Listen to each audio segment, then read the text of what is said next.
I'm grateful you joined tonight. Your brain is weaving dreams right now, deciding what's real, what's memory, and what simply dissolves like morning mist. Tonight, you'll discover why awareness flickers in and out of dreams like a candle in the wind. And by the end, you'll understand why forgetting might be the most important part of dreaming. Welcome to Get Sleepy Science. Wherever you are right now, perhaps remembering a dream that felt so vivid you thought it was real, or wondering why that moment of clarity vanished so quickly. Allow yourself to rest in this quiet exploration. We'll journey through 100 psychology facts about lucid dreams and forgetting. From the instant your sleeping mind whispers, "This is a dream," to the neural systems that make awareness flicker, to the beautiful reason consciousness fades back into sleep's embrace. This thoughtful journey through dream consciousness builds bridges between searching minds.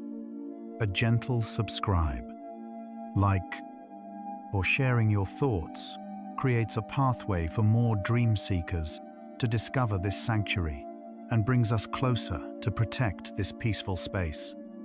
One sleepy soul at a time. Your curiosity inspires ours. Let yourself settle completely here. Feel your jaw unclench, your breath deepen naturally. You can let these thoughts drift past without holding them. Sense that soothing heaviness enveloping you, like your consciousness slowly dimming its brightness, thoughts dissolving into the peaceful fog of approaching sleep. Safe and undisturbed. Close your eyes and breathe deeply. You're floating where memories rest safely in gentle darkness. Let your mind merge with infinite peace. And now we begin. Lucid dreaming is the strange and beautiful experience of knowing you're dreaming while you're still asleep.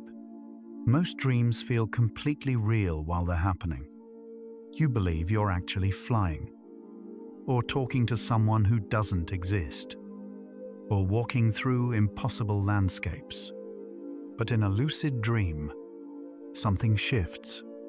A part of your mind wakes up just enough to recognize, wait, this is a dream. You gain a kind of double awareness. You're both inside the dream, experiencing it, and outside the dream, observing it. This phenomenon has fascinated humans for thousands of years. Appearing in ancient texts from Tibetan Buddhism to Aristotle's writings, modern neuroscience confirms what mystics suspected.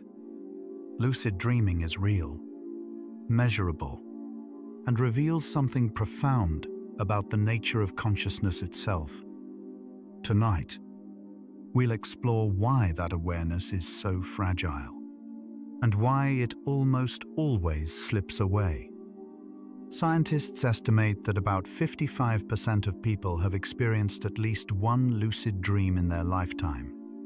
That means more than half of all humans have felt that uncanny moment of waking up inside sleep. Some people have lucid dreams frequently, several times a week, while others may only experience it once or twice in their entire lives. Research published in the journal Consciousness and Cognition found that lucid dreaming occurs most commonly during REM sleep, particularly in the early morning hours when REM periods grow longer and more intense.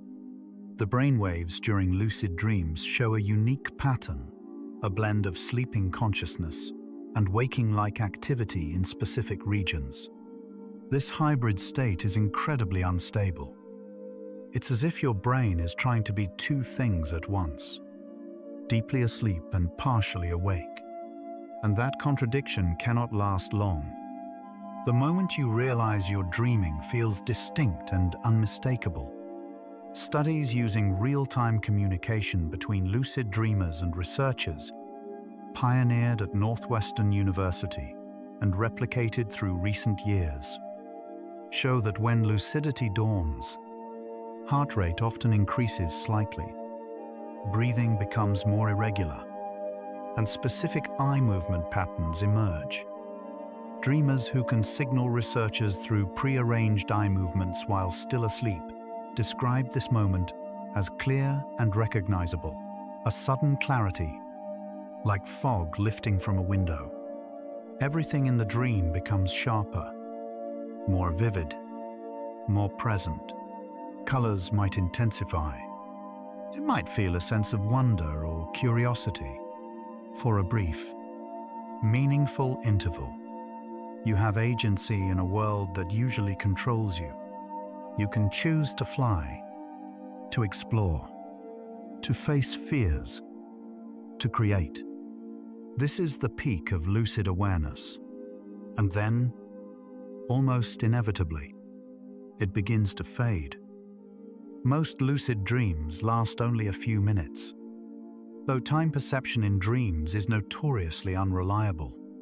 Research from the Max Planck Institute in Germany, analyzing precise sleep monitoring data through recent years, found that the average lucid dream episode lasts between 2 and 5 minutes of real time, though to the dreamer, it might feel much longer or shorter. The longest confirmed lucid dream in laboratory settings lasted approximately 45 minutes, a rare and unusual duration. What typically happens is this: you become lucid, enjoy a period of control or exploration, and then one of two things occurs.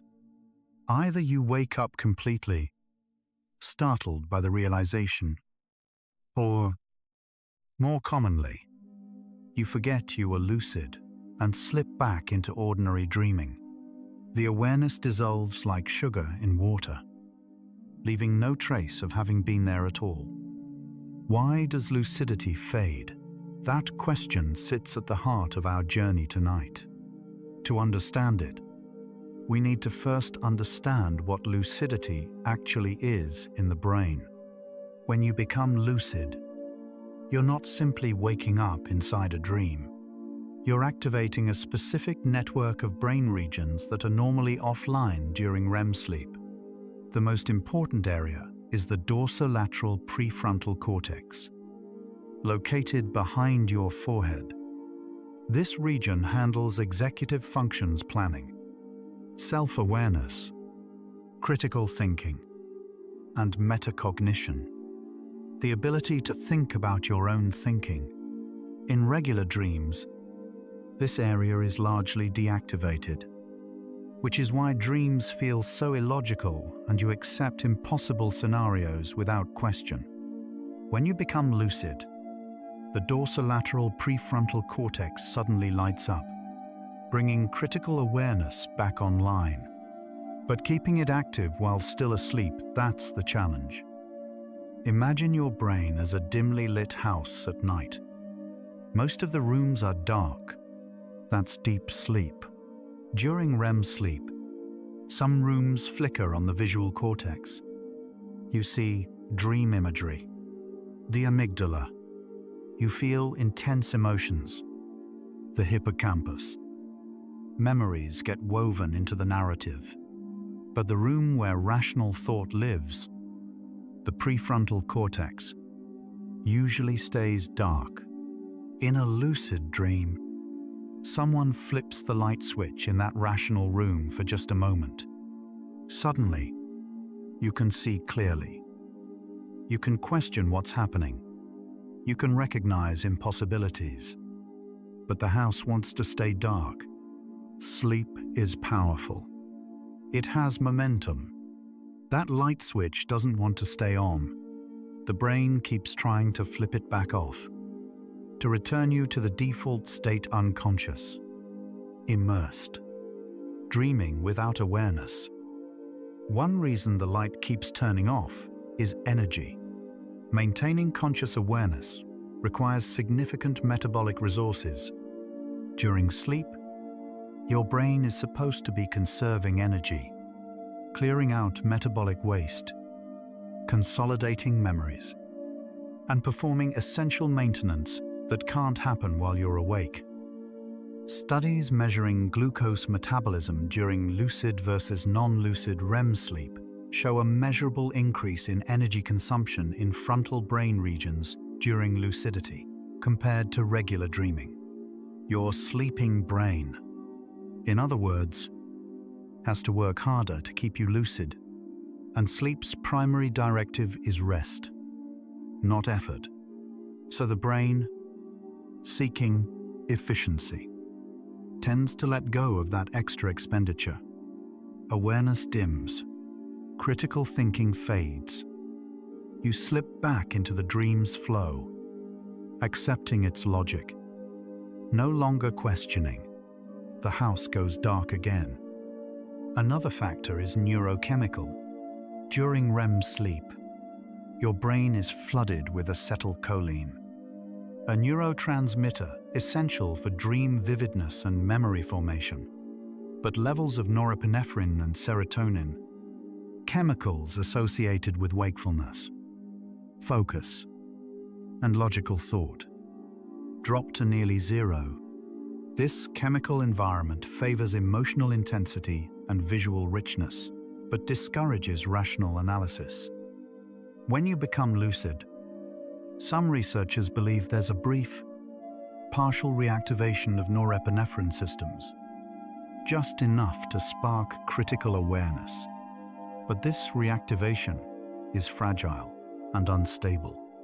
The REM sleep chemistry constantly pushes back, trying to restore the normal balance. It's like trying to stay alert during a lecture when you're incredibly tired. You might jolt awake for a moment, but the pull of sleep is relentless. Eventually, the chemicals win. Lucidity dissolves. The dream reclaims you. Memory systems also play a crucial role in why you forget you're lucid. During REM sleep, the hippocampus, your memory center, is active but works differently than when you're awake. It's busy integrating new experiences, processing emotions, and filing away important information. But it's not optimized for forming stable, linear episodic memories, the kind you can recall clearly later.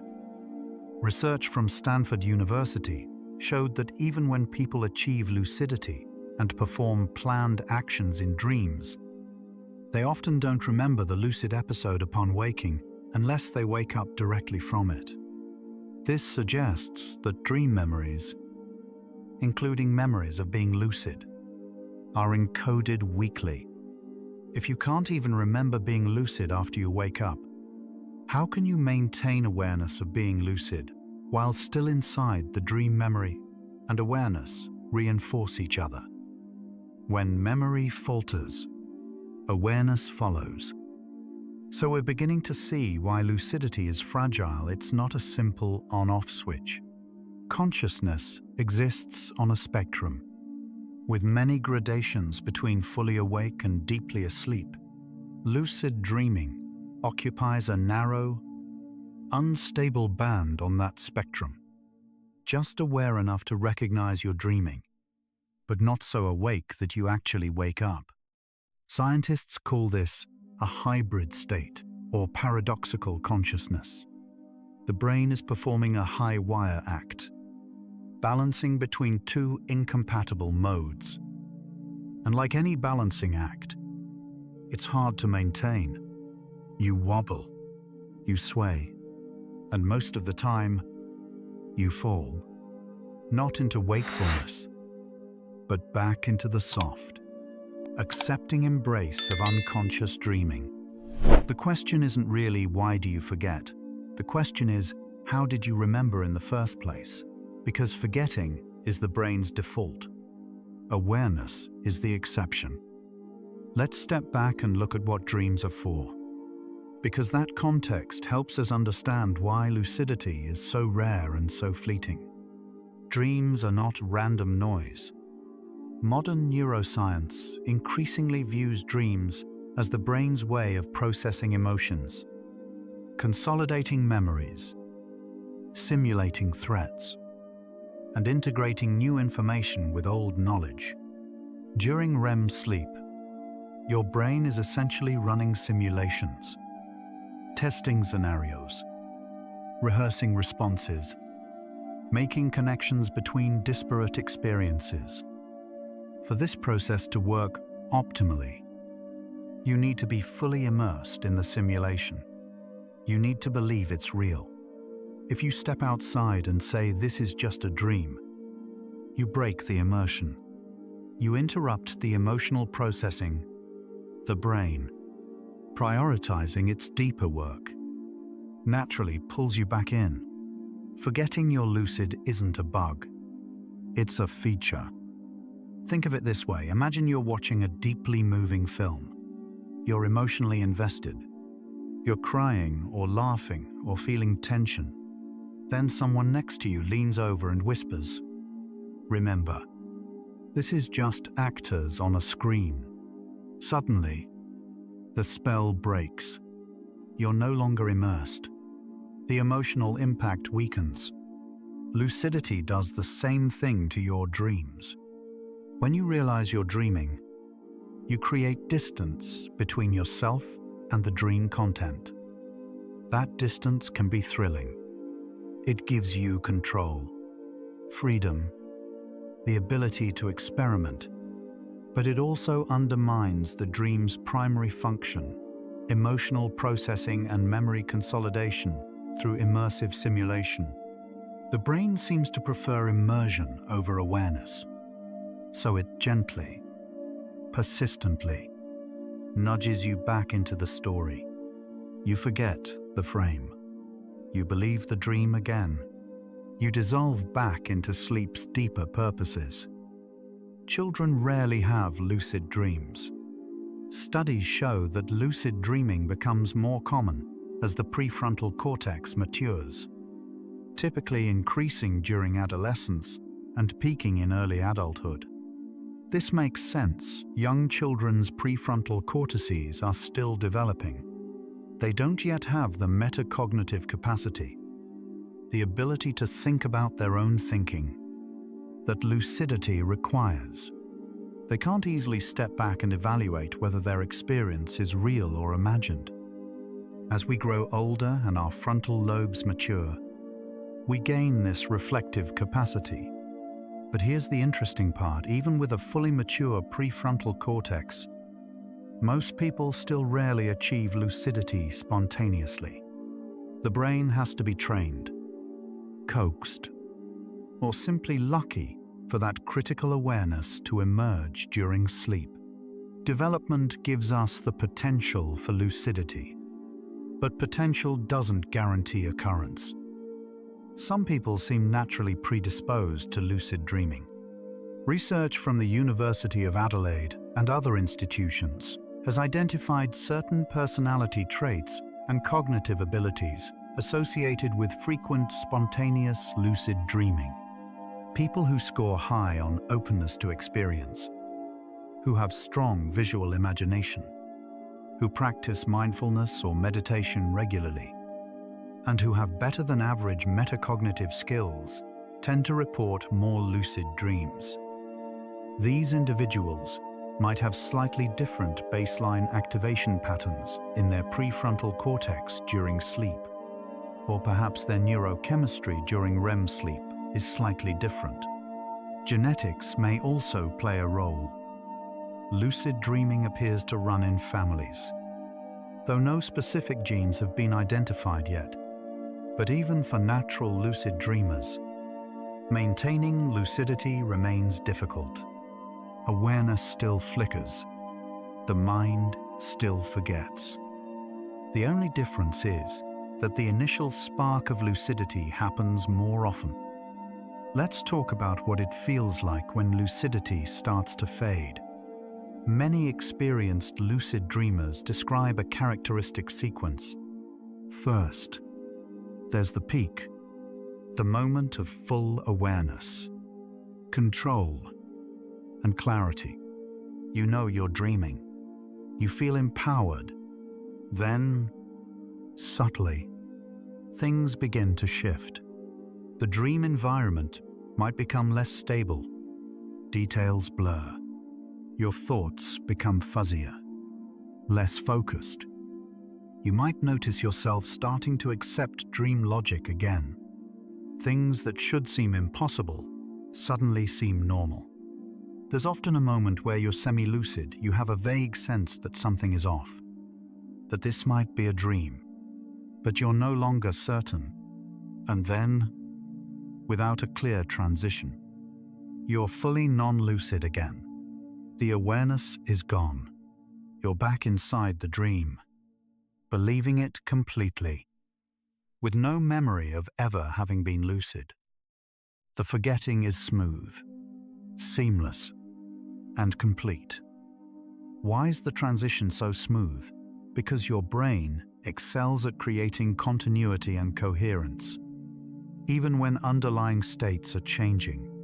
During waking life, you don't notice the thousands of tiny interruptions in perception, the microsaccades of your eyes, the gaps in attention, the moments when your brain is literally inventing details to fill in blind spots. Your conscious experience feels continuous and unified, but it's actually constructed from fragments. The same thing happens in dreams. As lucidity fades, your brain doesn't create a jarring break. It smoothly stitches the experience together. One moment you're aware, the next you're not. But subjectively it feels like a seamless flow. The forgetting isn't violent. It's gentle, almost imperceptible, like drifting from wakefulness into sleep. You don't notice the exact moment you cross the threshold. You just let go. External factors can also disrupt lucidity. Any change in your sleeping environment, a sound, a shift in temperature, a physical sensation, can pull you either toward waking or deeper into non-lucid dreaming. Research using wearable sleep monitors found that many lucid dreams end when there's a brief arousal in sleep architecture, a momentary lightening of sleep depth that doesn't fully wake you but destabilizes the REM state. Your brain, sensing this instability, often resolves it by dropping back into deeper, more stable, non-lucid dreaming, rather than progressing to full wakefulness. It's easier, metabolically and neurologically, to go deeper into sleep than to climb out of it. So external disruptions, rather than extending awareness, often extinguish it. The lucid moment vanishes. The dream continues without you watching. Interestingly, trying too hard to maintain lucidity can actually cause you to lose it. This paradox frustrates many people learning to lucid dream. When you become lucid and think, "I have to stay lucid, I can't forget," that effort itself creates arousal and anxiety. The excitement and mental strain can either wake you up completely or, more commonly, disrupt the delicate balance needed to stay both asleep and aware. Experienced lucid dreamers report that the key is a kind of relaxed awareness, knowing you're dreaming but not gripping that knowledge too tightly. It's like trying to fall asleep if you try too hard. You can't do it. You have to let it happen. Lucidity requires the same gentle, allowing approach. The more you chase it, the faster it runs away. The more you relax into it, the longer it might stay. Dream content itself can pull you out of lucidity. If the dream presents something emotionally intense, a frightening figure, a loved one who's passed away, a deeply desired scenario, the emotional pull can overwhelm your critical faculties. You get swept up in the emotion and forget you're dreaming. This is why many lucid dreamers report that their lucid dreams tend to be relatively calm or neutral in content. Strong emotions destabilize the metacognitive awareness that lucidity requires. Fear, desire, grief, joy. These are deep currents that naturally draw you into full immersion. They don't want you watching from the sidelines. They want you inside, feeling, reacting, fully present. And when you surrender to those emotions, as dreams encourage you to do, lucidity dissolves. You forget the observer. You become the participant again. The dream wins. And perhaps that's how it should be. Some researchers believe that forgetting lucidity is actually protective. If we could easily maintain extended periods of lucidity every night, we might interfere with sleep's restorative functions. We might spend REM periods trying to control dreams rather than allowing the brain to do its deeper, necessary work. We might become less rested, more cognitively fatigued. There's a reason sleep evolved to be largely unconscious. Consciousness is expensive. It requires resources, tension, energy. Sleep is when we recover those resources. Lucid dreaming is beautiful and fascinating, but it's also metabolically costly. The brain, wisely, limits how long we can sustain it. Forgetting returns us to true rest, to the kind of deep, immersive sleep that heals and restores. Awareness is a gift. Forgetting is a gift too. There's also the question of narrative coherence. Dreams tell stories. Even if those stories are strange and non-linear, when you become lucid, you often want to take control of the narrative, to fly somewhere, to meet someone, to change the scenery. But the dream has its own momentum, its own logic, its own emotional trajectory. Research using dream reports suggests that when dreamers try to exert too much control, the dream often pushes back. The environment becomes unstable. Characters disappear or behave unpredictably. The dream seems to resist. And in that resistance, lucidity often breaks down. You either wake up or you get reabsorbed into the dream's original story. The forgetting, in this sense, is the dream reasserting itself. It's the unconscious mind saying, "I have something to show you." Stop directing. Start watching. Let's consider what happens in the brain during that moment of forgetting. We don't have perfect data on this yet. It's incredibly difficult to study because it happens inside sleep. And waking someone up to ask them destroys the very state you're trying to observe. But imaging studies from lucid dreamers who practiced signaling through eye movements suggest that when lucidity fades, there's a decrease in gamma wave activity in frontal regions. Gamma waves are associated with conscious awareness and cognitive integration.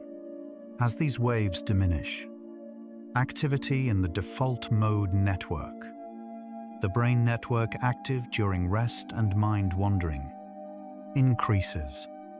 In other words, the brain shifts from an effortful, integrated, aware state to a more passive, accepting, dreaming state. The transition is neurologically measurable. Awareness doesn't just feel like it fades. It actually does. At a cellular level, personal motivation also affects how long you stay lucid. If you became lucid with a specific goal in mind, to practice a skill, to confront a fear, to ask a dream character a question, you're more likely to maintain awareness longer than if you became lucid by accident with no particular purpose. Research on lucid dream induction techniques shows that intentionality matters. People who use techniques like mnemonic induction of lucid dreams, which involves setting a clear intention before sleep, report longer and more stable lucid dreams than people who stumble into lucidity spontaneously. Purpose creates focus. Focus sustains awareness. But even with strong intention, most lucid episodes still end in forgetting. The brain's pull toward unconscious dreaming is simply too strong. Intention can extend the lucid window. It cannot keep it open indefinitely.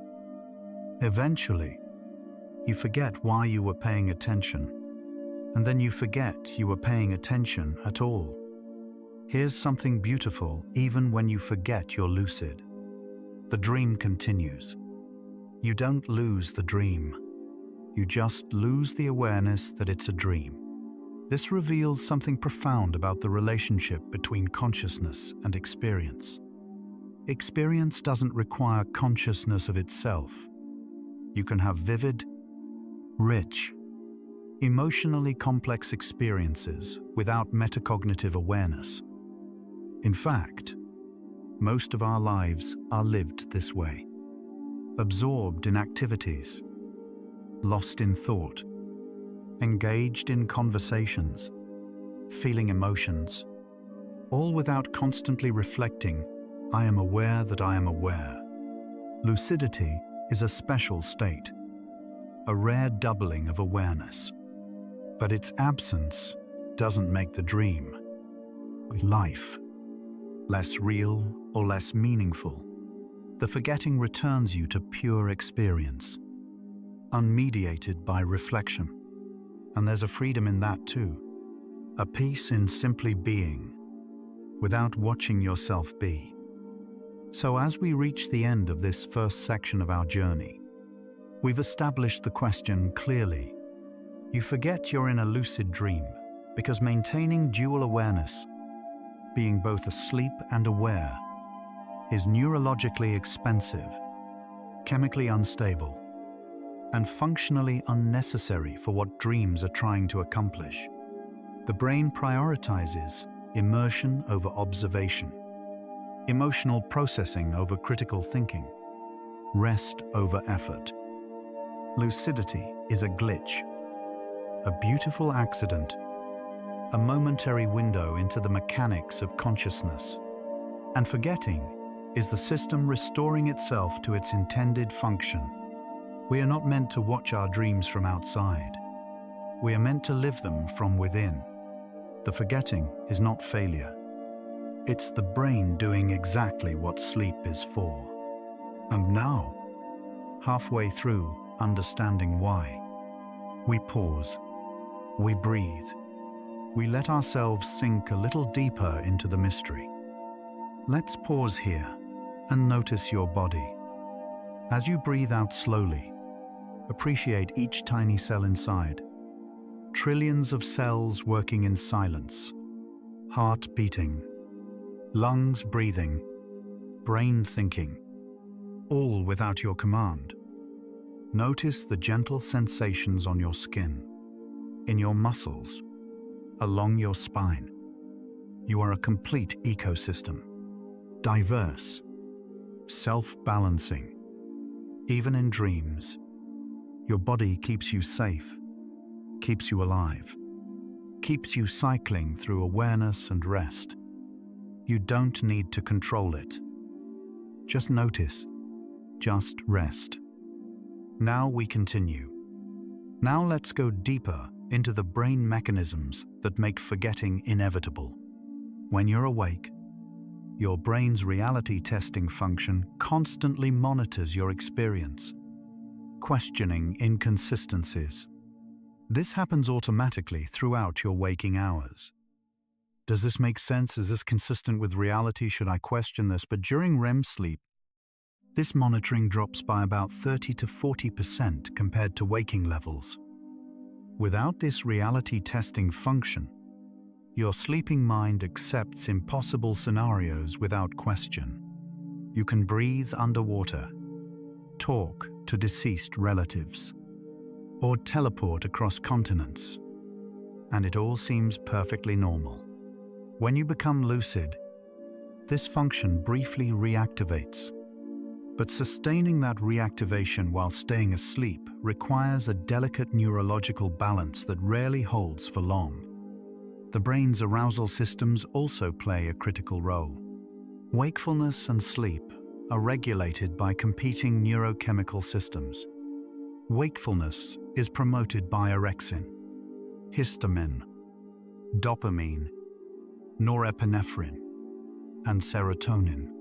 Sleep is promoted by adenosine, GABA, and melatonin. During REM sleep, most wake-promoting systems are suppressed, except for acetylcholine, which drives the vivid hallucinatory experiences of dreams. Lucidity seems to involve a partial, fleeting reactivation of some wake-promoting systems, particularly norepinephrine, without fully waking you up. But this reactivation is opposed by the brain's powerful sleep-maintaining systems. It's a tug-of-war between wakefulness and sleep, especially during the vulnerable early morning REM periods, almost always wins. The neurochemistry pulls you back under. Awareness fades. Forgetting occurs at a molecular level. Different parts of the brain communicate through synchronized oscillations, brain waves at different frequencies. During wakefulness, you see a lot of gamma waves, 30 to 100 Hz, associated with conscious processing and attention. During deep sleep, you see slow delta waves, less than 4 Hz. REM sleep is unusual because it combines features of both waking and sleeping brain activity. You see theta waves, 4 to 8 Hz, some alpha waves, 8 to 12 Hz, and occasional bursts of gamma. Lucid dreaming shows even higher gamma activity than regular REM sleep, particularly in frontal regions. But maintaining synchronized gamma oscillations is energetically costly and difficult to sustain during sleep. When synchronization breaks down, when the gamma waves weaken, lucidity collapses. The forgetting happens as the brain's electrical rhythms shift from waking-like back to dreaming-like patterns. Memory encoding during REM sleep is fundamentally different from waking memory encoding. When you're awake, the hippocampus and prefrontal cortex work together to create stable, sequential episodic memories. The kind of memories you can consciously recall later as a coherent narrative. During REM sleep, the hippocampus is active, but it's communicating with the cortex in a different pattern. It's not creating new sequential memories as much as it's reactivating and reorganizing existing ones. This is why dreams feel so fragmented and why you often can't remember them clearly after waking. When you become lucid, you're trying to create a memory of being aware within this system that's not optimized for that kind of memory formation. The memory doesn't encode strongly, and without a strong memory of being lucid, awareness slips away unnoticed. Think of it like trying to write a note to yourself while underwater. The medium resists. The message smudges. By the time you surface, the note is illegible. Lucidity is that note. The REM sleep state is the water. You can achieve awareness briefly, but encoding that awareness into stable memory is nearly impossible while remaining asleep. Research using targeted memory reactivation techniques showed that even when lucid dreamers performed specific pre-planned actions in their dreams and signaled success through eye movements, they often had only fragmentary memories of the lucid episode upon waking. If you can't remember being lucid after you wake, imagine how hard it is to remember you're lucid while still inside the dream. The forgetting is built into the structure of REM sleep memory itself. Attention also plays a crucial role. In waking life, your attention is directed by a combination of voluntary control. I'm going to focus on this, and automatic capture by salient stimuli. During dreams, voluntary attention control weakens dramatically. Your attention is pulled by the dream content, by emotions, by sudden appearances and transformations. You have little ability to voluntarily direct your attention away from what the dream is showing you. When you become lucid, you regain some voluntary attention control. You can decide where to look, what to focus on, where to go. But this voluntary control is fragile and easily overwhelmed by the dream's automatic attention-grabbing mechanisms. A sudden noise, a frightening image, an emotional encounter. Any of these can hijack your attention. And when attention is hijacked, lucidity evaporates. The default mode network, a group of brain regions active during rest, mind wandering, and self-referential thought, also contributes to forgetting. During waking rest, the default mode network generates spontaneous thoughts, memories, and imaginings. During REM sleep, it becomes hyperactive, creating the bizarre, associative narratives of dreams. Lucidity requires partially suppressing the default mode network's dominance and activating task-positive networks associated with external attention and executive control. But the default mode network is powerful during sleep. It constantly tries to reassert itself, pulling you back into passive, associative dreaming. When it succeeds, when task-positive networks deactivate and the default mode network takes over again, you lose lucidity. You forget you were observing. You become immersed again in the dream's spontaneous flow. Sleep pressure also matters. As the night progresses, your need for sleep decreases. This is why you wake more easily toward morning than in the middle of the night. REM periods lengthen and become more intense in the early morning hours, which is when most lucid dreams occur. But even in these lighter REM periods, sleep pressure still exists. Your brain still wants to complete its sleep cycles, still needs to finish its restorative work. Lucidity creates a slight arousal, a movement toward wakefulness. The brain senses this and responds by deepening sleep again to protect the rest you need. The homeostatic drive for sleep is stronger than the fragile spark of awareness. Forgetting is the brain's way of saying, "Not yet. You still need to sleep."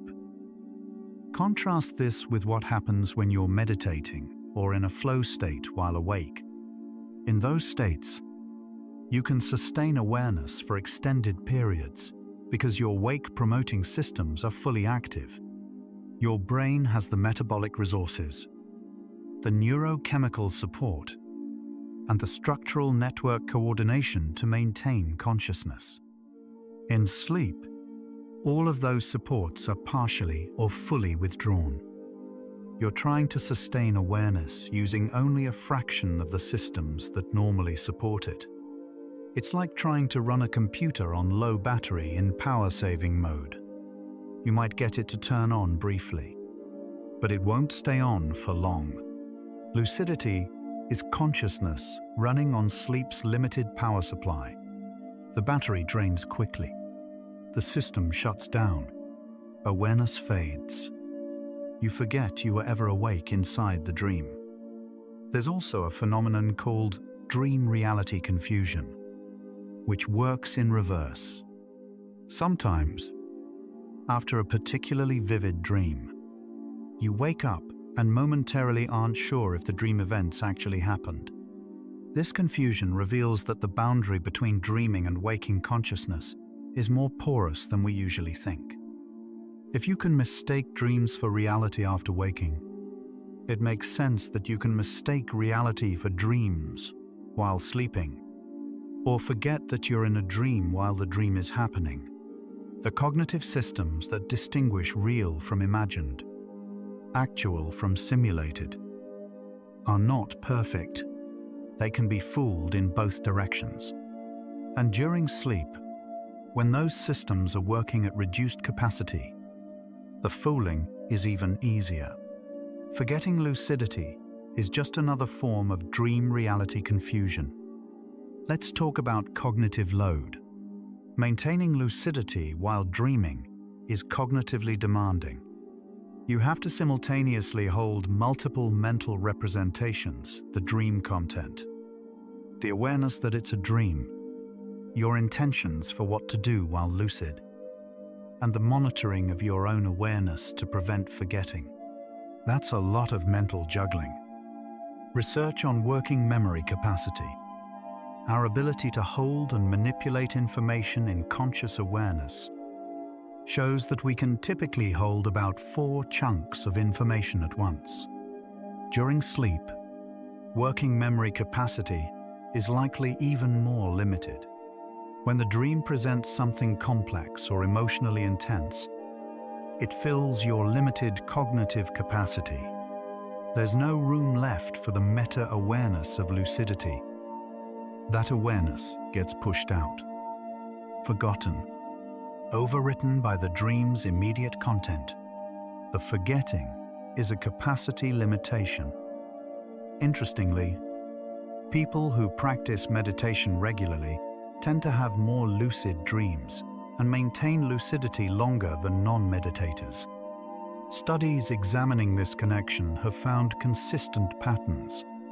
Meditators develop stronger metacognitive skills, better attention regulation, and greater familiarity with observing their own mental states without getting lost in them. These are exactly the skills lucid dreaming requires. Yet even experienced meditators still forget they're lucid most of the time. The difference is, they might sustain lucidity for 5 or 10 minutes instead of 2 or 3. They're better at the balancing act, but they still fall off the wire eventually. This suggests that forgetting lucidity isn't just about skill or practice. It's about the inherent limitations of consciousness during sleep. The timing within the REM cycle also affects lucidity stability. REM sleep itself isn't uniform. It has phases. Early in a REM period, the sleep is deeper, more stable. Later in the REM period, as you approach a potential awakening or transition to another sleep stage, the sleep is lighter and more fragile. Lucid dreams that occur early in a REM period tend to be shorter and more unstable. The deep REM sleep pulls you back into non-lucid dreaming. Lucid dreams that occur late in a REM period are more likely to either last longer or lead to full awakening. Research using precise REM period timing found that lucidity occurring in the final third of a REM period had a higher chance of ending in awakening rather than forgetting. The brain's state matters enormously. Physical factors in your sleeping body can also influence lucidity and forgetting. If you're sleeping in an uncomfortable position, if you need to use the bathroom, if you're too hot or too cold, these physical sensations create subtle signals that can pull you toward waking or disrupt the delicate balance of lucid dreaming. Some lucid dreamers report that their most stable lucid dreams occur when their body is extremely comfortable and relaxed, with no physical discomforts to generate intrusive signals. But most nights, we shift positions. We have minor discomforts. We have biological urges. These physical inputs compete for the brain's limited attention during sleep. When they win that competition, lucidity loses. You forget you were aware. The body's needs override the mind's experiments. As we reach this midpoint in our exploration, we can see that forgetting lucidity is multiply determined. It's not one thing going wrong. It's a dozen systems all pulling in the same direction, back toward unconscious immersion in dreams. Brain chemistry favors sleep over awareness. Brain networks favor passive dreaming over active monitoring. Memory systems fail to encode lucid awareness strongly. Attention gets captured by dream content. Cognitive capacity gets overwhelmed. Sleep pressure pushes toward deeper rest. The timing within REM cycles creates instability. Physical sensations intrude. And underneath all of this, there's a simple truth. Your brain doesn't want you to be lucid.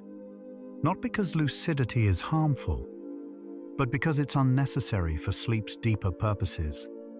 And so you forget. Gently, inevitably, you forget. And now we pause again, halfway through this quiet journey.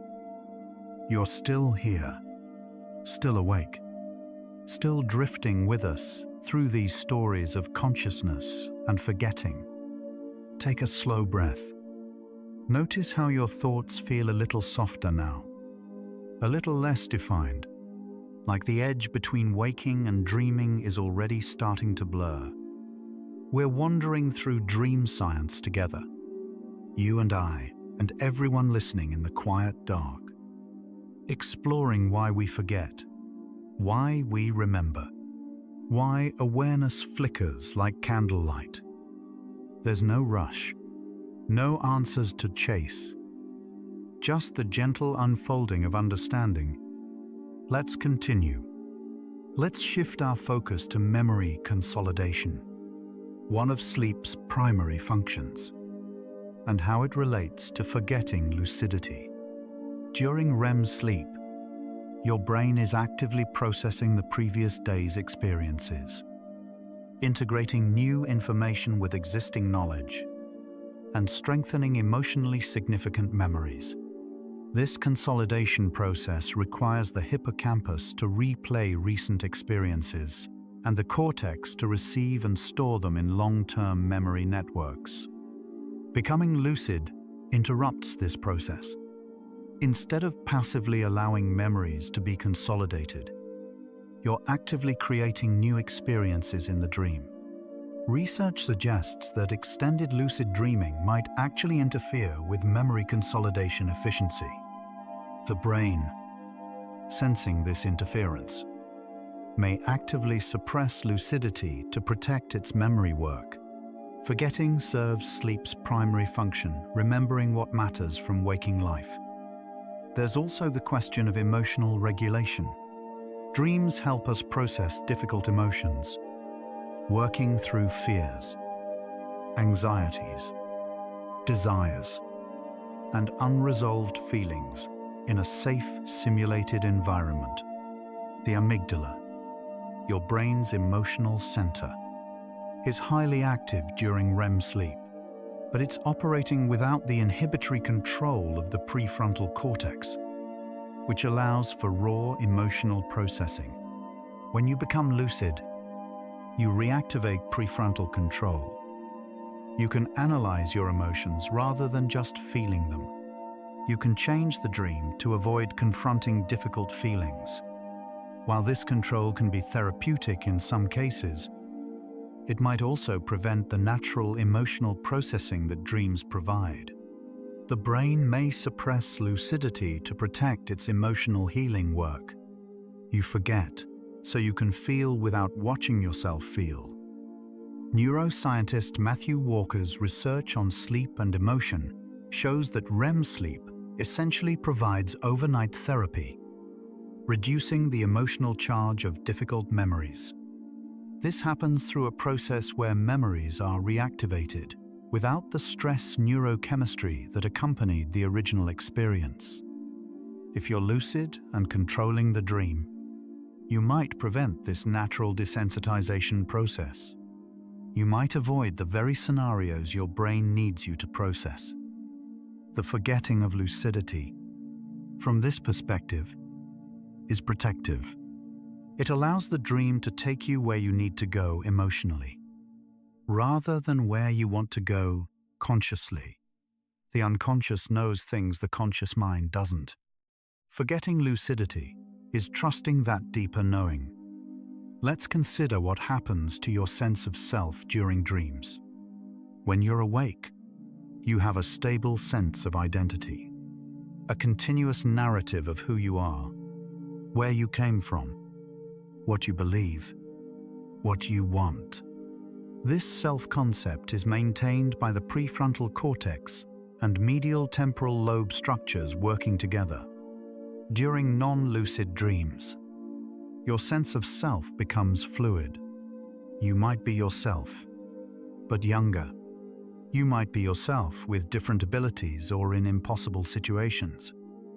You accept these contradictions because self-monitoring is offline.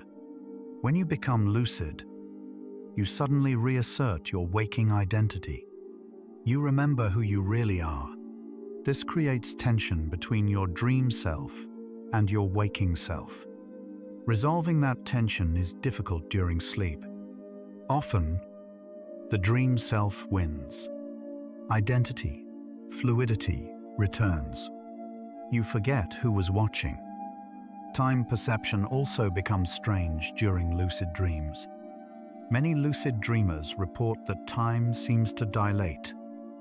A dream that felt like 30 minutes might have lasted only 3 minutes of real time, or vice versa. This temporal distortion occurs because your brain's internal clock, normally regulated by consistent sensory input and circadian rhythms, loses its anchor points during dreams. Without external time cues, subjective time becomes unreliable. When you're lucid, you might try to estimate how long you've been dreaming or how much time you have left before waking. But these estimates are usually wrong. The temporal confusion can contribute to forgetting. You lose track of when you became lucid, how long you've been aware, and the continuity of your lucid experience dissolves in temporal fog. Dream characters, the people who appear in your dreams, can also influence lucidity and forgetting. These characters are generated by your own mind, yet they often seem autonomous, saying and doing things that surprise you. When you become lucid, you recognize they're not real, just projections of your unconscious. But this recognition can be deeply unsettling. Some lucid dreamers report that dream characters seem to resist lucidity, becoming hostile or trying to convince the dreamer they're not really dreaming. Whether this is a defense mechanism of the unconscious mind or simply the dream's narrative momentum seeking coherence, the result is the same. Engaging with resistant dream characters often leads to loss of lucidity. You get drawn back into the drama. You forget you're the author. You become the character again. Paradoxically, achieving stability in a lucid dream requires reducing your excitement about being lucid. New lucid dreamers often become so thrilled when they realize they're dreaming that the excitement wakes them up or destabilizes the dream into chaos. Experienced lucid dreamers learn to remain calm, to treat lucidity as unremarkable. They use stabilization techniques, rubbing their hands together in the dream, spinning in place, looking closely at details in the environment, or repeating, "I'm dreaming calmly," rather than excitedly. These techniques work by grounding attention in the dream body and dream environment, rather than in the metacognitive awareness itself. But here's the paradox: the calmer and more stable you become, the easier it is to forget you're lucid. Stability and awareness pull in opposite directions during sleep.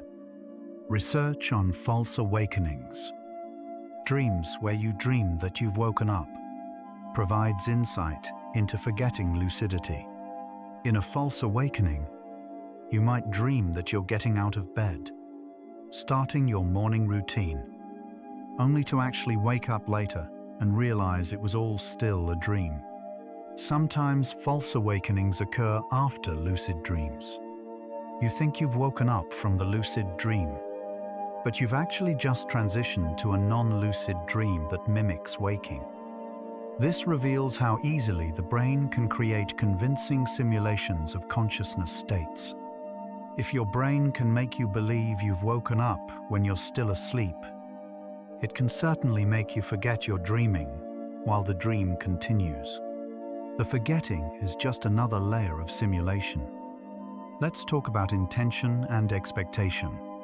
If you go to sleep believing that you'll forget you're lucid, that lucidity is inherently unstable and fleeting, you're more likely to experience exactly that. Conversely, if you expect lucidity to be stable and prolonged, you might sustain it longer. This isn't magical thinking. It's about how expectations shape attention and interpretation. Your beliefs about what's possible influence what you notice and how you respond. Research on placebo effects and self-fulfilling prophecies shows that expectations alter neural processing and behavior. In lucid dreaming, if you expect to forget, you might not invest effort in maintaining awareness. You might accept forgetting as inevitable, and that acceptance itself becomes a pathway to forgetting. Your expectations shape your experience, even in sleep. Halfway through our journey, the answer is emerging. You forget you're in a lucid dream not because of a single flaw or failure, but because forgetting serves multiple essential functions. It protects memory consolidation. It enables emotional processing. It conserves metabolic energy. It allows the brain to complete its restorative work. It resolves the cognitive contradiction of being simultaneously asleep and aware. Forgetting isn't a bug in the system. It's the system working exactly as designed. Lucidity is the anomaly, the glitch, the brief moment when the curtain parts and you see the machinery. Forgetting is the curtain closing again, gently, returning you to the dream's purpose, not to be observed, but to be experienced, not to be controlled, but to be lived, and perhaps not to be remembered, but to be felt.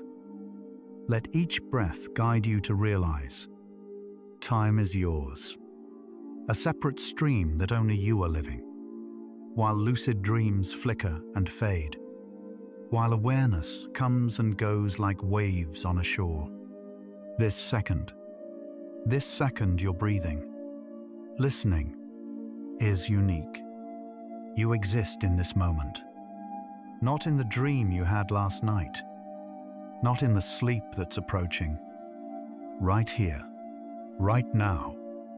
And even when you forget a dream, forget a thought, forget you were ever aware, something in you always remains.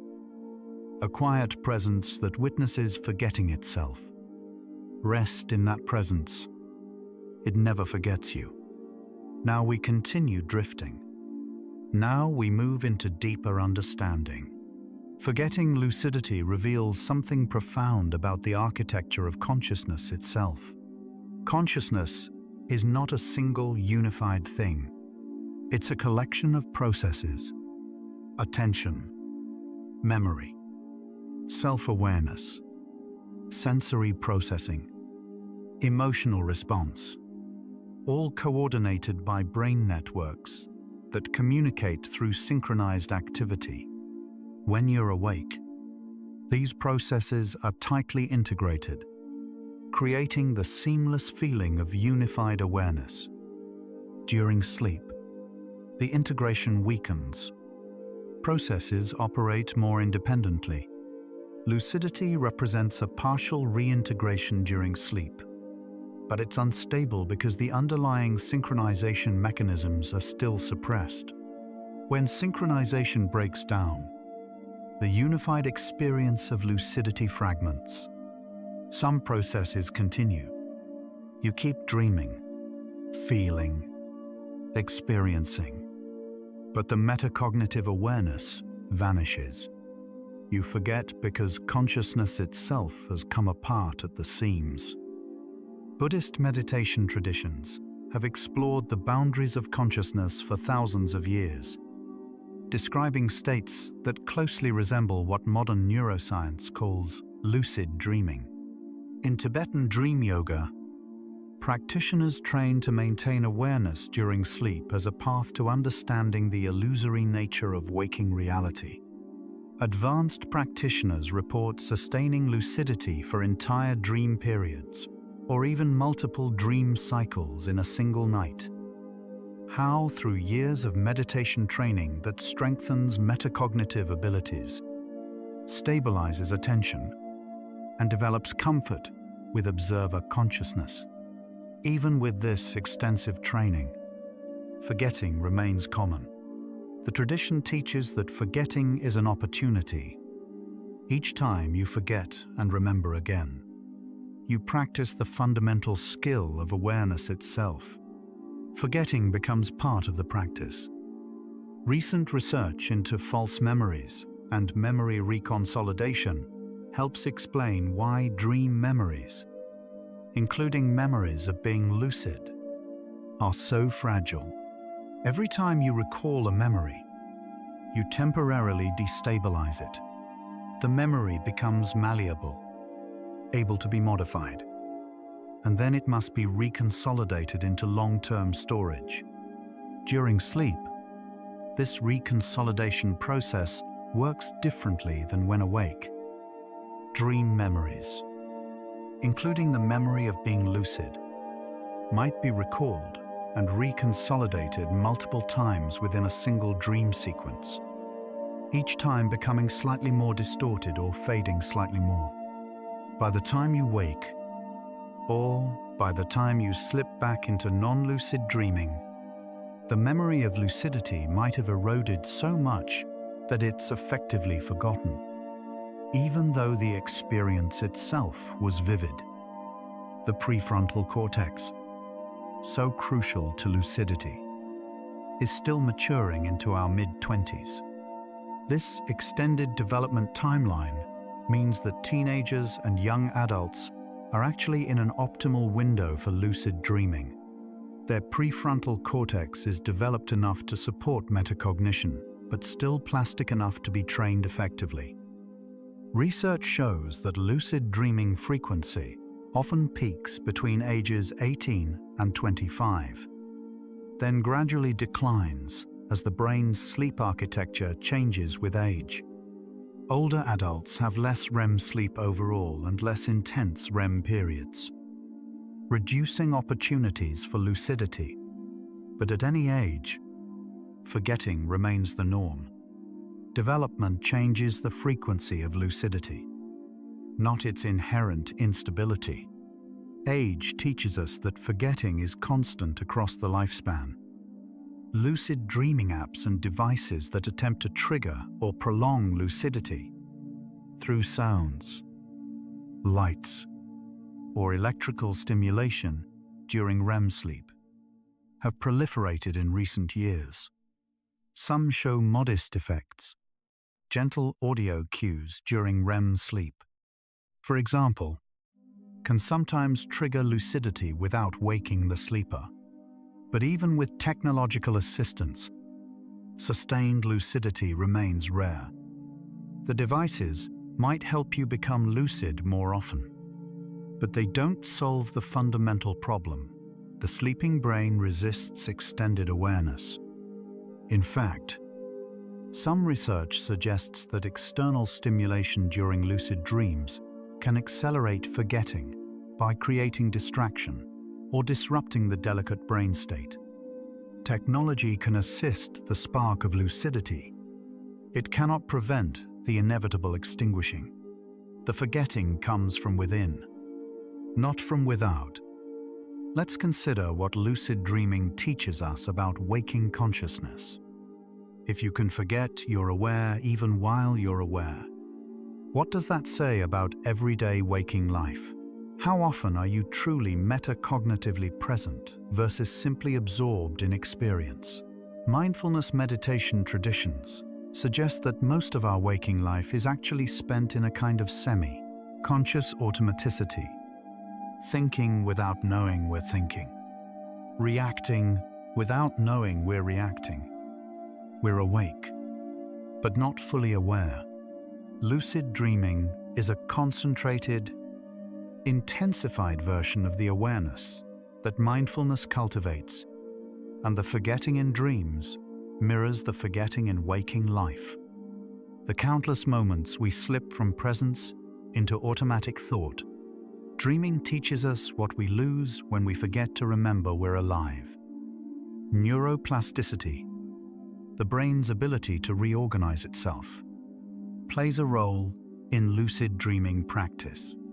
People who practice lucid dream induction techniques regularly show measurable changes in brain structure over time, particularly in areas associated with self-awareness and metacognition. Neuroimaging studies have found increased gray matter density in the anterior prefrontal cortex of frequent lucid dreamers compared to non-lucid dreamers. These structural changes might make lucidity easier to achieve and slightly easier to maintain. But even with enhanced brain structure, forgetting persists. The changes improve your odds, sharpen your tools, but they don't overcome the fundamental constraints of consciousness during sleep. The brain can be trained, but sleep's architecture remains powerful. Neuroplasticity meets its limit where sleep begins. Dream content itself often contains clues about consciousness states. Researchers analyzing thousands of dream reports found that non-lucid dreams often include elements that should trigger lucidity. Flying, meeting deceased people, experiencing impossible physics, but don't. These dream signs are failures of reality testing. In lucid dreams, dreamers often report that recognizing a dream sign is what triggered lucidity. Wait, I can't fly in real life. This must be a dream. But even after that recognition, the dream continues to produce impossibilities. And eventually, one of them stops triggering reality testing. You accept it. You forget to question. The dream sign becomes normalized.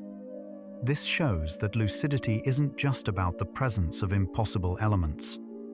It's about the active, sustained effort to question reality.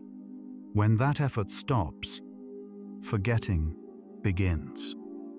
The relationship between lucid dreaming and sleep quality is complex.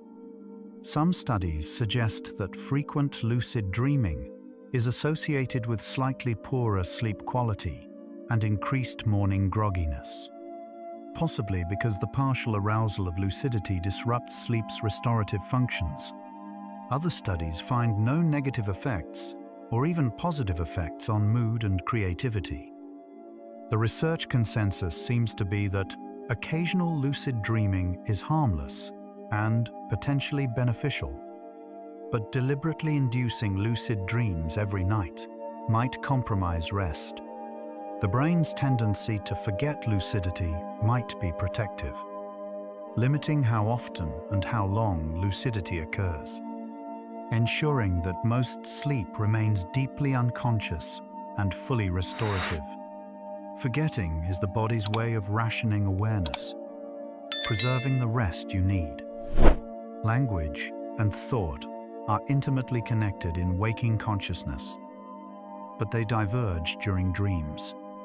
Most dreams are experienced pre-verbally or with reduced verbal thought. You experience the dream more like watching a film than reading a book. Images, emotions, sensations dominate over words and concepts. When you become lucid, verbal thought often increases, You might think to yourself, "I'm dreaming," or talk to yourself about what to do next. This linguistic engagement might actually interfere with the dream's natural flow. Dreams speak in images and feelings, not words and logic. When you impose language, you impose waking structure. The dream resists. And in that resistance, lucidity weakens. You forget words. You return to the image. The dream reclaims you through its native language. Sleep paralysis. The temporary inability to move that occurs naturally during REM sleep to prevent you from acting out dreams has an interesting relationship with lucid dreaming. Some people use sleep paralysis as a gateway to lucid dreams, becoming aware during the transition into or out of REM sleep. Others find that awareness during sleep paralysis is terrifying, often accompanied by hallucinations and a sense of presence in the room. In both cases, awareness during sleep paralysis is usually brief. The fear awakens you fully, or the paralysis ends and you slip into non-lucid dreaming. Even here, at the very edge of sleep, sustained awareness is difficult. The brain wants you either fully asleep or fully awake, not suspended between states. Circadian rhythms, your body's internal 24-hour clock, influence when lucid dreams are most likely to occur. REM sleep follows a circadian pattern, becoming more abundant and intense in the hours before typical wake time. This is why most lucid dreams happen in early morning, often in the hour or two before your alarm. At this point in the sleep cycle, you're close to wakefulness anyway. The boundary between sleeping and waking is thin. Lucidity can emerge more easily, but it's also more likely to lead to full awakening. The circadian position determines whether forgetting leads back into deeper sleep or forward into waking. Timing shapes the fate of awareness. There's a concept in consciousness research called the hard problem. The question of why subjective experience exists at all. Why does it feel like something to be you? Lucid dreaming touches on a related question. Why does it feel like something to be a dreaming you? And why can you be aware of that feeling while still asleep? These questions remain deeply mysterious. No current neuroscience theory fully explains why neural activity gives rise to subjective experience. Lucid dreaming reveals the gap between objective brain states, which we can measure, and subjective experience, which only the dreamer knows. The forgetting of lucidity is another mystery in the larger mystery of consciousness. We know it happens. We can track brain correlates, but why it feels the way it does remains unknown. Cultural attitudes toward dreams influence how people interpret forgetting lucidity. In Western cultures, which often emphasize individual control and rationality, forgetting lucidity might be seen as a failure of will or practice. In indigenous cultures with strong dream traditions, forgetting might be interpreted differently, as the dream spirits reclaiming the space, or as appropriate humility before the unconscious.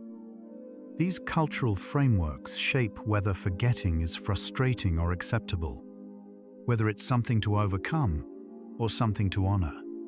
Neither interpretation changes the neuroscience, but they change the emotional relationship to forgetting. Western culture fights forgetting. Other traditions accept it. The brain doesn't care about culture, but the dreamer does. We now understand that lucid dreams fade because they exist in fundamental conflict with sleep's core functions. Sleep evolved to be unconscious for good reasons. Consciousness is metabolically expensive, drawing resources the sleeping brain needs for repair, waste clearance, synaptic pruning, and memory consolidation. Lucidity forces the brain to split its resources between maintenance and awareness. Something has to give. Usually, awareness gives. The forgetting is not a personal failure. It's not a lack of training or discipline or intention. It's the brain prioritizing survival and health over curiosity and control. Every time you forget, you're lucid. Your brain is choosing rest over awareness, consolidation over exploration, healing over adventure, and that choice keeps you alive. Interestingly, the feeling of forgetting itself is rarely remembered. When you're in a dream and you lose lucidity, you don't usually experience it as a loss. There's no moment where you think, oh no, I'm forgetting, I'm dreaming. Instead, the forgetting is seamless and retroactive. You only realize you forgot when you either regain lucidity or wake up and remember you had been lucid earlier. This suggests that the forgetting happens below the threshold of meta-awareness. By the time you could notice you're forgetting, you've already forgotten that there was anything to notice. The forgetting is so complete that it erases itself, leaving no trace, no regret, no memory of the transition. Let's return to what happens neurologically during the forgetting moment. Based on recent imaging studies, when lucidity fades, there's a measurable decrease in functional connectivity between the prefrontal cortex and posterior brain regions. These regions need to communicate for metacognitive awareness to exist. When communication breaks down, when the synchronized signaling between frontal and posterior areas weakens, the unified sense of being an aware observer dissolves. You're still experiencing the dream, but the part of you that knows it's a dream goes offline. The experience continues, but the observer disappears. This is perhaps the most precise answer neuroscience can currently give you. Forget because your brain regions stop talking to each other in the way lucidity requires. There's something beautiful about this fragility. If lucidity were easy to maintain, if you could control your dreams effortlessly every night, dreams might lose their power. They'd become just another form of entertainment or virtual reality. The very difficulty of sustaining awareness in dreams, the inevitability of forgetting, preserves dreams' mysterious quality. Dreams remain a space where the unconscious can speak, where emotions can process without interference, where the mind can explore without the ego's constant management. Forgetting protects dreams from being colonized by waking consciousness. It keeps sleep wild, untamed, beyond full rational control.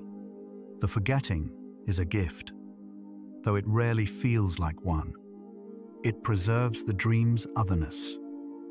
For those who regularly practice lucid dreaming, a strange relationship develops with forgetting. Initially, forgetting is frustrating. You want to stay lucid, to explore, to control, but over time, many experienced lucid dreamers report that forgetting becomes less distressing and even welcomed. They learn to appreciate both states, the excitement and agency of lucidity, and the surrender and discovery of non-lucid dreaming. They stop fighting forgetting. They allow it. And in that allowing, something paradoxical often happens. Lucidity sometimes lasts longer when you're not desperately trying to hold on to it. The relationship to forgetting shapes the experience of lucidity.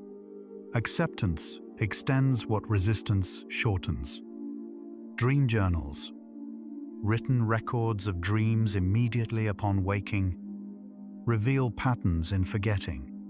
People who keep dream journals often notice that they remember more dreams over time, and they have more frequent lucid dreams.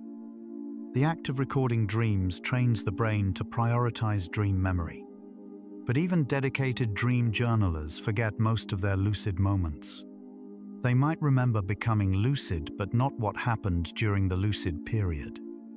Or they might remember a lucid dream from early in the night, but none from later REM periods. The selectivity of memory shows that forgetting operates at multiple levels. Forgetting lucidity within the dream, forgetting the lucid dream after waking, and forgetting dreams entirely. Philosophers have long debated whether forgetting is loss or transformation. Do forgotten experiences cease to exist? Or do they persist in some changed form, influencing us in ways we don't consciously recognize? In the context of lucid dreaming, you might forget you were lucid, but the experience still happened. Your brain processed those moments. Neural patterns activated. Emotions were felt. Even if you don't remember them consciously, they existed. They shaped that night's sleep architecture. They contributed to the consolidation and emotional processing sleep provides. The forgetting erases conscious recall, but not the experience itself. This raises an intriguing question. If an experience occurs but isn't remembered, did it matter? Perhaps it mattered differently than remembered experiences matter. There's also collective forgetting. Cultures forget dreams. Historically, many societies placed enormous importance on dreams as messages from gods, as prophetic visions, as guidance for decision-making. Modern Western culture largely dismisses dreams as meaningless neurological noise, a position that's gradually shifting as neuroscience reveals dreams' functions. But we've collectively forgotten how to attend to dreams, how to value them, how to integrate them into waking life. This cultural forgetting mirrors personal forgetting. Just as individuals forget they're lucid within dreams, societies forget that dreams matter at all. And just as personal forgetting protects sleep's functions, perhaps cultural forgetting served a function too, freeing cognitive resources for technological advancement and rational thought. As we approach the final stretch of our intellectual understanding, we can articulate clearly, you forget you're in a lucid dream because the brain state required for lucidity is inherently unstable during sleep. Lucidity requires frontal lobe activation, neurochemical balance favoring wakefulness, strong functional connectivity across brain networks, stable memory encoding, sustained attention, and metabolic resources, all while maintaining the physiological conditions of sleep. These requirements are mutually contradictory. The brain cannot sustain them simultaneously for long. Forgetting is the resolution of this contradiction. The brain chooses sleep stability over lucidity's instability, unconscious immersion over conscious observation, restoration over exploration. This is the answer. Simple, clear, and grounded in the architecture of sleep itself. But knowledge of why you forget doesn't eliminate the forgetting. You can understand every neural mechanism, every neurochemical contributor, every cognitive limitation, and still lose lucidity within seconds of achieving it. This gap between intellectual understanding and experiential mastery reveals something important. Consciousness cannot be fully controlled through knowledge alone. You can't think your way into sustained lucidity any more than you can think your way into falling asleep. Both require letting go of effortful control. Both happen when you stop trying too hard. The paradox of lucid dreaming is that it requires awareness but not strain, presence but not tension, intention but not forcing. And mastering that paradox is perhaps impossible. Lucid dreaming has taught neuroscience that consciousness is not binary, not simply on or off, present or absent, but exists in degrees and dimensions. You can be conscious of some things and not others, aware in some ways but not always, present in one layer of experience while absent from another. The forgetting of lucidity is the loss of one specific dimension of awareness, metacognitive monitoring, while other dimensions continue sensory experience. Emotion, narrative engagement, spatial navigation. This reveals that consciousness is modular, built from separable components that can be independently present or absent. When you forget you're lucid, only one module goes offline. The dream continues because consciousness is more than just that one watching part. You might be feeling tired now. That's perfectly fine. Breathe slowly. Feel the cycles. Dreams come and go. Awareness rises and falls. Memory fades and returns. Like your breath. Inhale. Exhale. Inhale. Exhale. A small cycle within the vast universe of consciousness. You are also part of that eternal movement. You don't need to hold on to anything. Not lucidity, not wakefulness, not even understanding. Let everything unfold in its perfect order, like thoughts drifting through the mind. Unhurried, unresisting, simply existing. The forgetting is part of the cycle. The remembering is part of the cycle. You are safe in both. We're almost there now. Now we move beyond mechanism into meaning. What does forgetting teach us first? It teaches humility. You cannot master consciousness through will alone.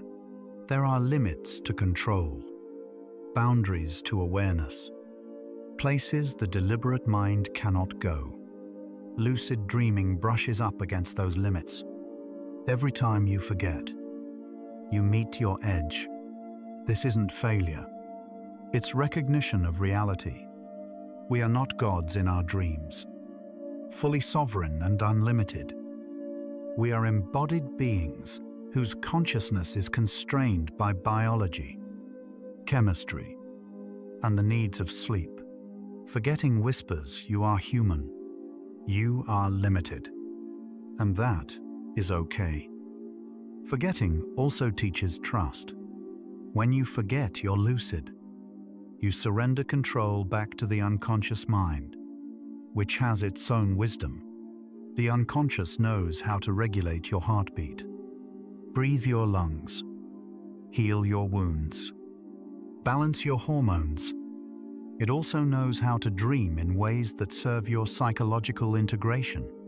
Trusting forgetting means trusting that the unconscious might know better than your waking mind what you need from your dreams. Control is one form of intelligence.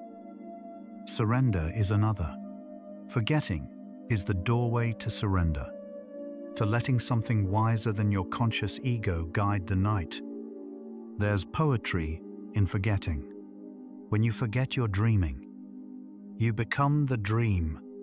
There's no separation between observer and observed, experiencer and experience. You are not watching the dream from outside. You are the dream. That complete immersion allows for a quality of experience that observation prevents. Pure presence without self-consciousness. Complete absorption without meta-awareness. This is the state young children often inhabit even while awake. Fully present in the moment, untroubled by thoughts about the moment. Forgetting returns you to that innocence, that wholeness, that unity between self and experience. Forgetting protects you from the exhaustion of constant awareness. Imagine if you never forgot you were lucid, every dream, every night. would require you to maintain that watching consciousness. You'd never get to fully rest. Even your sleep would become a form of work. The forgetting is merciful. It allows you to stop being the one who watches, who judges, who decides. It allows the dream to simply unfold through you without your management. Rest requires the cessation of self-monitoring. Forgetting provides that cessation. It's not a flaw, it's a grace. Consider how forgetting appears in all aspects of life, not just dreams. You forget moments of your childhood, conversations you had yesterday, meals you ate last month. Forgetting is how the mind makes space, how it decides what matters and what can be released. If you remembered everything with perfect clarity, you'd be paralyzed by information, unable to think or act. Forgetting is essential to functioning. In dreams, as in life, forgetting is not the absence of memory. It's the active process of letting go, of making room, of choosing what to keep. Some spiritual traditions view forgetting as a necessary stage in awakening. You must forget your true nature to experience yourself as separate, limited, individual. Then you can remember, recognize your deeper nature. And that remembering becomes awakening. Lucid dreaming mirrors this spiritual arc. You forget you're dreaming. Identification with the dream. You remember you're dreaming. Lucidity. You forget again. Return to immersion. Each cycle of forgetting and remembering is practice for the larger journey of forgetting and remembering your essential nature. The forgetting isn't the problem. It's part of the process. Forgetting creates contrast. If you were always lucid, lucidity would lose its specialness. It would become ordinary, expected, unremarkable. But because you usually forget, those moments of lucidity feel meaningful and worth appreciating. They stand out. They matter more. The forgetting creates the backdrop against which lucidity shines. In music, silence makes sound meaningful. In vision, darkness makes light visible. In consciousness, forgetting makes awareness valuable. The rarity of sustained lucidity is not a bug. It's what makes lucidity worth pursuing, worth celebrating when it happens, worth appreciating for as long as it lasts. There's a Zen saying, before enlightenment, chop wood, carry water. After enlightenment, chop wood, carry water. The tasks remain the same. What changes is the relationship to them. Similarly, before lucidity and after forgetting, you're still dreaming. The dream continues. What changes is your relationship to it. But perhaps the dream's content matters more than your awareness of dreaming. Perhaps the emotional processing, the creative exploration, the symbolic communication from the unconscious. Perhaps these happen with or without your lucid watching. The dream does its work either way. Forgetting also reminds us that consciousness is temporary, flickering, impermanent. Everything that arises passes away. Thoughts, emotions, sensations, awareness itself, all transient. Lucidity is no exception. You achieve it, and it fades. This impermanence is universal. Waking consciousness will fade too. Eventually, when we die. Learning to accept forgetting in dreams might teach us to accept the fading of all experiences. The Buddhist practice of watching sensations arise and pass in meditation trains this acceptance. Lucid dreaming, with its inevitable forgetting, offers the same training. Impermanence isn't cruel. It's just how consciousness works. What if forgetting is actually the point? What if dreams don't want to be controlled? Observed. Remembered. What if their power lies precisely in their ephemerality, their resistance to conscious grasp, the dream that dissolves as you wake, taking its wonder with it, the lucidity that slips away even as you try to hold it? These vanishings preserve the dream's mystery. They keep sleep sacred, inviolable, beyond the ego's reach. Forgetting protects the dream from becoming just another domain of conscious mastery. It keeps a part of you wild, unknown, free.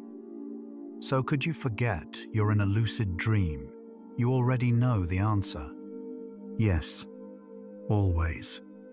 Inevitably, the brain's architecture, chemistry, and evolutionary design make forgetting nearly certain. But now we can ask a deeper question: should you forget? And perhaps the answer is also yes. Forgetting serves memory, emotion, restoration, humility, trust, wholeness, rest, and mystery. It protects sleep's functions and preserves dream's autonomy. The forgetting isn't the problem. Resisting forgetting is the problem. Fighting it creates frustration. Accepting it creates peace. And peace is what sleep is for. The ancient Greeks personified sleep as hypnos, brother of death, and dreams as messages from the gods. They understood something we're relearning: sleep is not just the absence of waking. It's its own domain, with its own rules, its own intelligences, its own gifts. Forgetting lucidity is the dream realm asserting its sovereignty. It's hypnos reclaiming the space from the waking mind's intrusion. We can visit the dream realm through lucidity, but we cannot colonize it. Forgetting is the border guard that sends us back, protecting the mystery we came to explore. Your brain creates entire worlds while you sleep. Every night, during REM sleep, your mind constructs vivid experiences from memory fragments, emotions, and abstract patterns. Characters appear, conversations unfold, and landscapes emerge, all generated from within. These dream worlds feel real in the moment, complete with sights, sounds, and even physical sensations. Yet they vanish upon waking. Like morning mist, the sleeping brain is not resting, but creating, exploring possibilities that waking life never offers. And when you forget you're lucid, you gift yourself back to that creation, that exploration, that possibility. You become the dream's full participant again. There's a tenderness in forgetting. The brain, exhausted by the day's demands, finally permitted to rest, gently releases the burden of awareness. It doesn't struggle. It doesn't cling. It simply lets go. The lucidity fades like evening light, gradually, naturally, returning consciousness to the soft darkness of unconscious sleep. This letting go is love. The brain loving itself enough to stop working, to stop monitoring, to stop maintaining the expensive performance of awareness. The forgetting is self-care at the neurological level. It's the brain saying, rest now. I've got you. You can let go. So why do you forget you're in a lucid dream? You forget because you're tired, because your brain needs rest more than control, because memory systems are consolidating, because emotions need processing without interference, because awareness is expensive, and sleep is recovery. Because the dream wants to be experienced, not managed. Because forgetting makes space. Because impermanence is the nature of consciousness. Because the brain is protecting you, healing you, preparing you for waking. You forget because you need to. And in that forgetting, there's no loss. The awareness you released didn't disappear. It returned to the source. The vast reservoir of potential consciousness that underlies all experience. Every thought you've ever forgotten. Every dream that dissolved. Every moment of awareness that faded. All return to that source. Nothing is lost. Consciousness is conserved, transformed, recycled. The lucidity you forget tonight becomes tomorrow's waking clarity, next week's insight, next year's wisdom. Forgetting is not the end of awareness.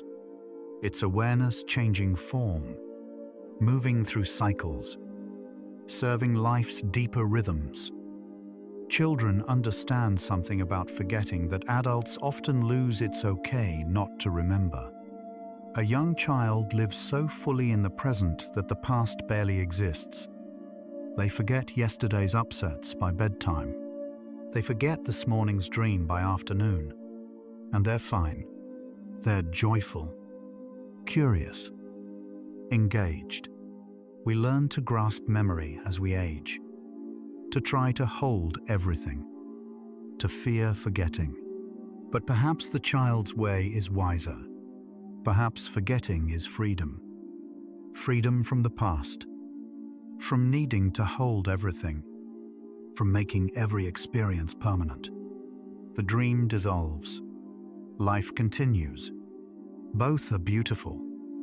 In the end, forgetting lucidity is no different from all the other things we forget. You forget most of your life, most days, most conversations. Most moments dissolve into general impressions, losing their specificity. Memory keeps what matters and releases the rest. If you remember being lucid, wonderful. If you forget, that's okay too. The experience happened. It shaped your sleep, served its function, completed its arc. Whether you remember it or not doesn't change that it occurred, that it mattered, that it was real while it lasted. Forgetting doesn't erase reality. It just releases your claim on it. What would it mean to be at peace with forgetting, not to fight it, not to mourn it, not to see it as failure, but to welcome it as natural, to experience lucidity when it comes with gratitude, and to release it when it goes with grace, to trust the dreams unfolding whether you're watching or immersed. This peace might be the real gift lucid dreaming offers. Not control over dreams, but acceptance of consciousness as it is flickering, temporary, beyond full mastery. The peace isn't in permanent lucidity. It's in letting lucidity come and go like breath. We're near the end of our journey now. You've traveled through neuroscience, psychology, philosophy, and contemplation. You understand why forgetting happens at every level. Molecular, neural, cognitive, experiential, existential. And perhaps you understand now that the question was never really, why do I forget? The question was always, what does forgetting mean? And the meaning is rich rest, protection, wisdom, impermanence, surrender, trust, wholeness, peace. Forgetting is not the opposite of awareness. It's awareness's complement. It's necessary balance. It's returning home. Without forgetting, there could be no remembering. Without darkness, no light. Without sleep, no waking. The real change isn't in whether you forget. You'll forget. That's certain. The real change is in your relationship to forgetting. Do you see it as the enemy? The obstacle? The thing standing between you and mastery? Or can you see it as teacher, as protector, as the necessary rhythm of consciousness? This shift in perspective transforms everything. Forgetting is no longer a problem to solve. It's a mystery to honor. And honoring the mystery of forgetting might bring more peace than conquering it ever could. The journey changes, not the destination, but the traveler. So tonight, as you drift towards sleep, whether lucid dreams find you or not, you can rest knowing it's all okay. Awareness and forgetting, lucidity and immersion, control and surrender, all are part of consciousness's dance. You don't need to choose sides. You don't need to win. You can be present for whatever comes, grateful for lucidity when it appears, at peace when it fades. The brain knows what it needs. The unconscious knows what it's doing. Your job is simply to sleep, to rest, to let the night unfold as it will. Dreams will come. Some you'll watch. Most you'll inhabit. Some you'll remember. Most you'll forget. And every forgotten dream still served its purpose.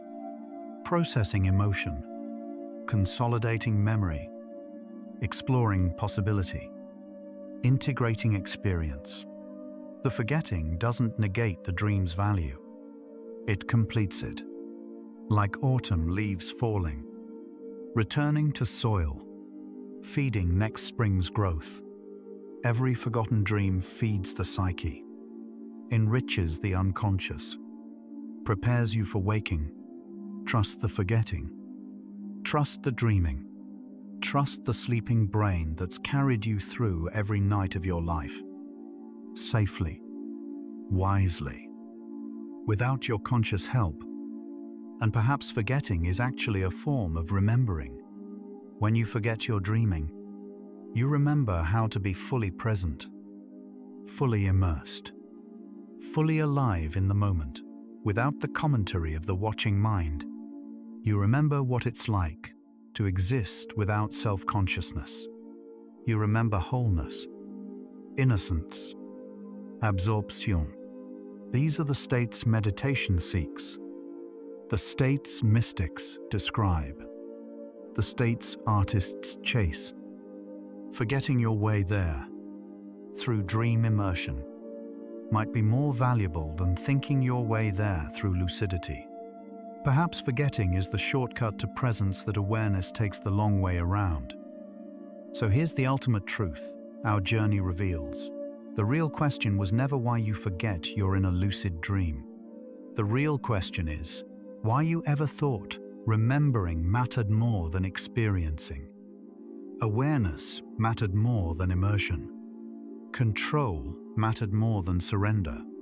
Consciousness is beautiful in all its forms. Lucid and non-lucid. Remembered and forgotten.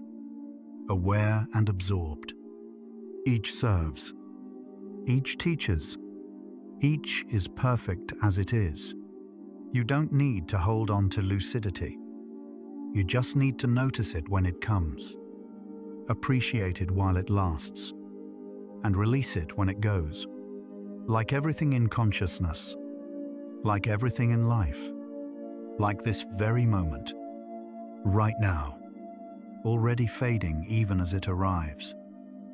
And so, our quiet journey through the mysteries of lucid dreaming and forgetting comes to a gentle close. We've traveled from the distinct moment of realizing I'm dreaming to the neural networks that make that awareness flicker and fade.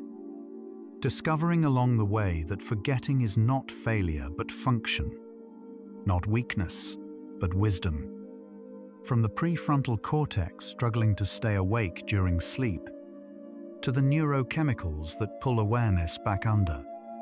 to the philosophical truth that consciousness cannot be controlled through will alone. We've glimpsed how lucid dreaming is both a window into consciousness and a teacher of surrender, both a gift of awareness and an invitation to let go. Lucid dreaming reminds us that consciousness is not one thing, but many. Awareness and immersion, observer and participant, control and surrender. Much of life's deepest healing happens when we're not watching, not managing, not aware of the process.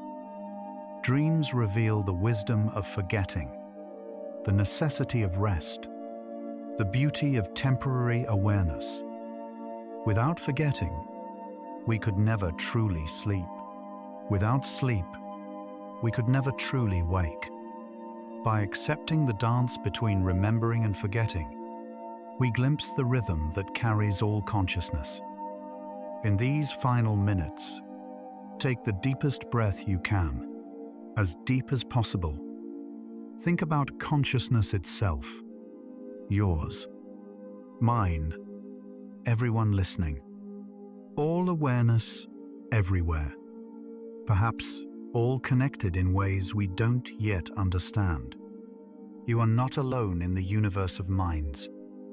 Every forgotten dream, every faded awareness, every moment you've lost and found yourself again, all part of the same vast process of consciousness knowing itself.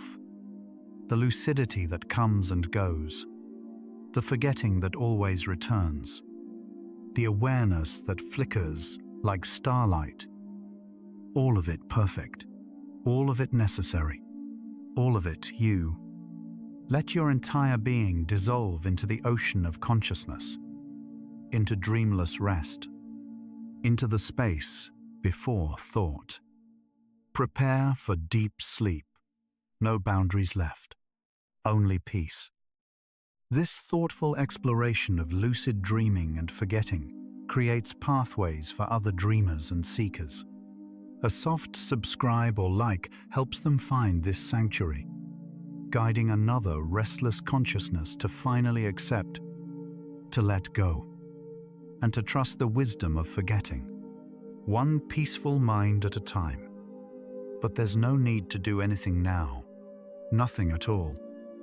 You've traveled far tonight, through neuroscience and philosophy, through brainwaves and dream states, through the mechanics of consciousness itself. You can allow these thoughts about lucid dreaming to fade now, like morning mist dissolving in sunlight, leaving only the gentle calm behind. Let your breathing deepen. Let your body feel heavier, as if gravity itself is embracing you, pulling you softly down into mattress, pillow, darkness. If sleep comes, let it carry you like a river carries a leaf, smoothly, inevitably, into a realm where lucidity doesn't matter, where forgetting is natural, where awareness dissolves into pure rest. If your eyes are still open, the next video is waiting for you, ready to continue the journey.